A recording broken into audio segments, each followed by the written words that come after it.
Кралят на попа. Титла, която е станала синоним на едно име – Майкъл Джексън. Той беше икона, легенда, културен феномен, чието влияние надхвърляше границите на музиката, танца и развлечението. Но дори след смъртта му през 2009 година, Майкъл Джексън продължава да предизвиква дебати, особено около неговия посмъртен албум «Майкъл». Роден на 29 август 1958 в Гари, Индиана, Майкъл Джозеф Джаксън беше изключителен талант още от самото начало, като най-младият член на The Jackson 5. Талантът на Майкъл беше неоспорим. Неговият глас, харизма и танцови движения го отличаваха, водейки го към солова кариера, която щеше да преосмисли музикалната индустрия. Кариерата на Майкъл беше белязана от новаторски албуми като Off the Wall, Thriller и Bad, правейки го най-продавания музикален артист на всички времена.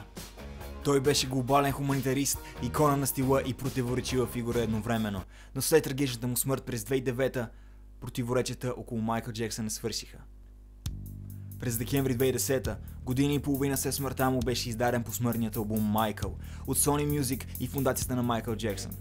Този албум трябваше да бъде подарък за феновете, колекция от неиздавани песни, които да поддържат наследството на краля на попа.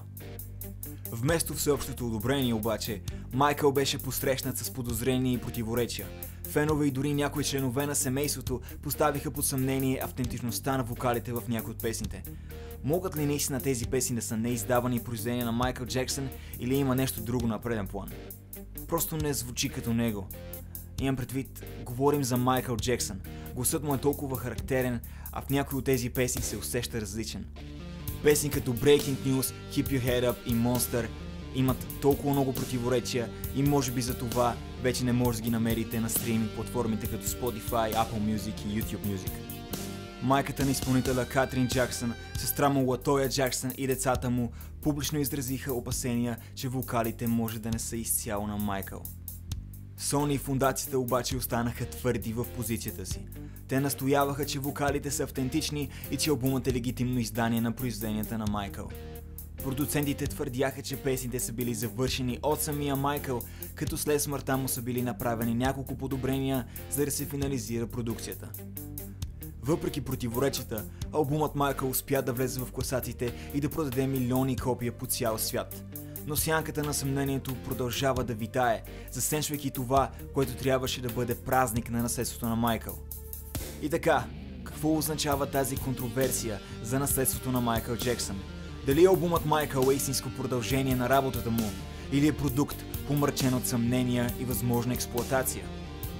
В крайна сметка влиянието на Майкъл Джексън върху света на музиката и поп-културата остава неоспоримо.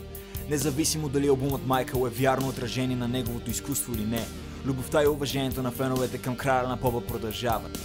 Но противоречията служи като напомняне за сложността, която обгражда наследството дори на най-обичаните артисти. Майкъл Джексън може вече да не е сред нас, но неговата музика, послание и дух продължават да резонират. Що се отнася до албума Майкъл, дебатът може никога да не бъде напълно разрешен, но едно нещо е сигурно – кралят на попа винаги ще бъде запомнен.